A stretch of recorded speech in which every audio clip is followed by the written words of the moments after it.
আসসালামু আলাইকুম। ২০২৫ সালের ৭ম শ্রেণীর ইংলিশ গ্রামার অ্যান্ড কম্পোজিশনের ইউনিট ৫ এর লেসন ১ নিয়ে আজকে আমরা আলোচনা করব।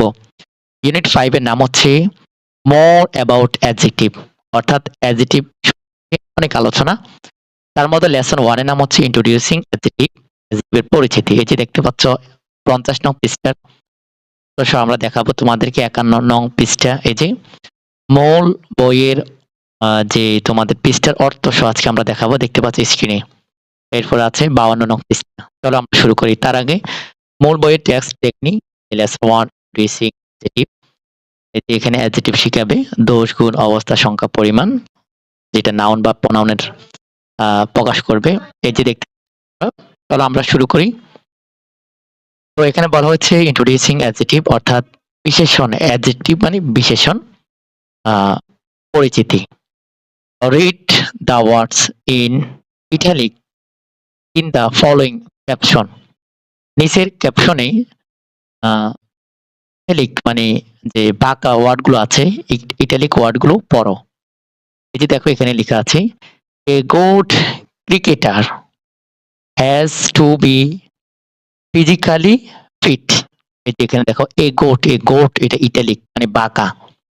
তো এখানে লেখা আছে একজন ভালো ক্রিকেটারকে শারীরিকভাবে ফিট থাকতে হয়। এই যে তোমরা অর্থ দেখতে পাচ্ছ না হয়তো।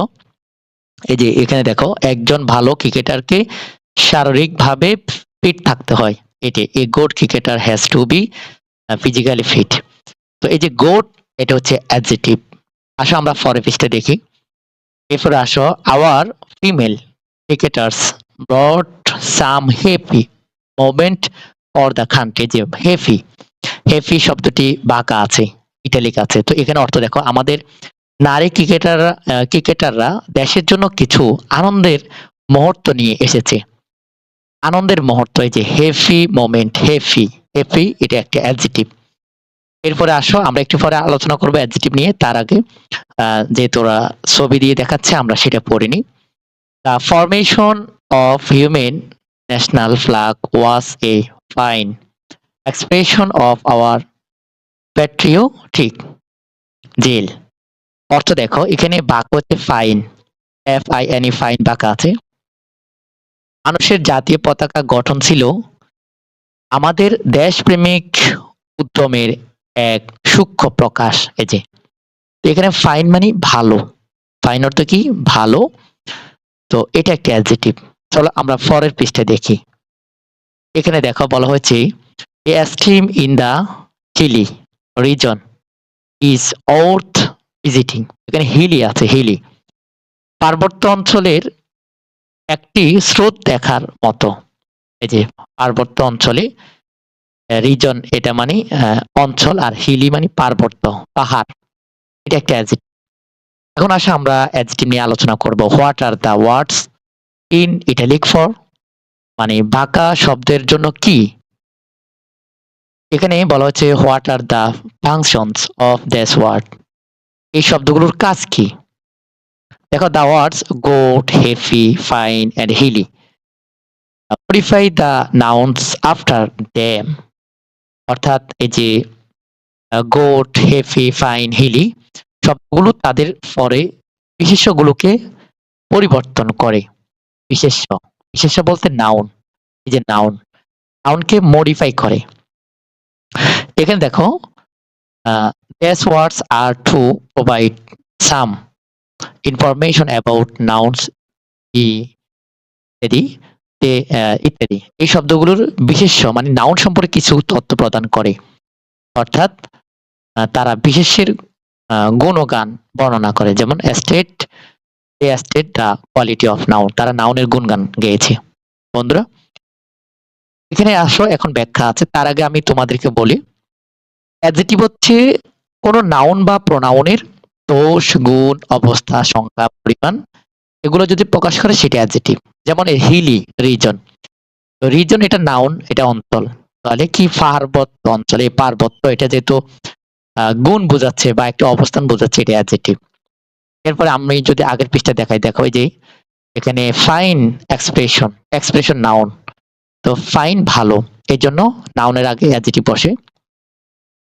মনে রাখবা নাউন আগে অ্যাডজেক্টিভ বসে। এরপরে দেখো when someone wants to present information about something one can do it is by using a noun alone.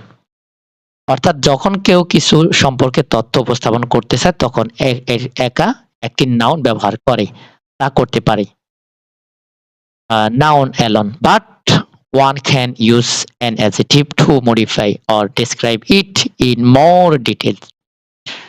তবে বা কিন্তু কেউ এটিকে আরো বিশদ পরিবর্তন বা বর্ণনা করতে একটি বিশেষণ ব্যবহার করতে পারে।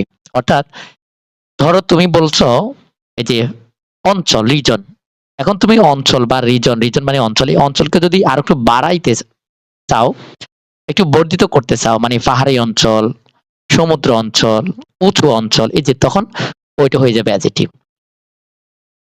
এরপরে দেখো therefore অতএব adjective give additional information about a noun or pronoun. অতএব বিশেষণ একটি মানে বিশেষণ বলতে অ্যাডজেক্টিভ একটি নাউন বা প্রোনাউন সম্পর্কে অতিরিক্ত তথ্য দেয়। তো নোট দেখো, নোটে বলা হয়েছে the form of an adjective does not change with regular and singular and plural.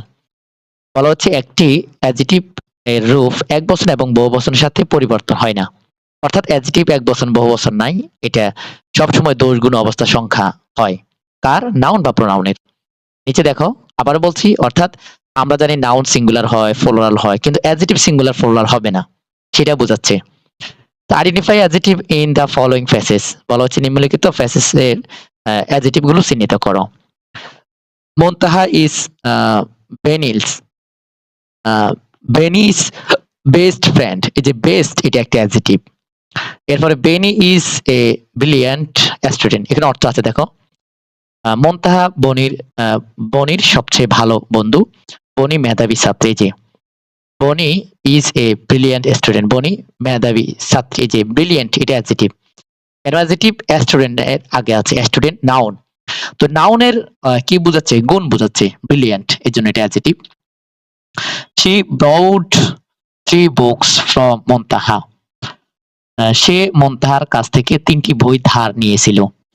তো এই যে ব্রো অর্থাৎ ধার নেওয়া, ব্রোড ইডি ফার্স্ট ফর্ম। তো এখানে দেখো 3 THRW3 এটা অ্যাডজেক্টিভ। 3 বুক, বুক নাউনের আগে অ্যাডজেক্টিভ বসে। আর নাউন প্রোনাউনের দোষ গুণ বুঝালে অবস্থা বুঝালে সংখ্যা বুঝালে পরিমাণ বুঝালে সংখ্যা all the book সবগুলো বই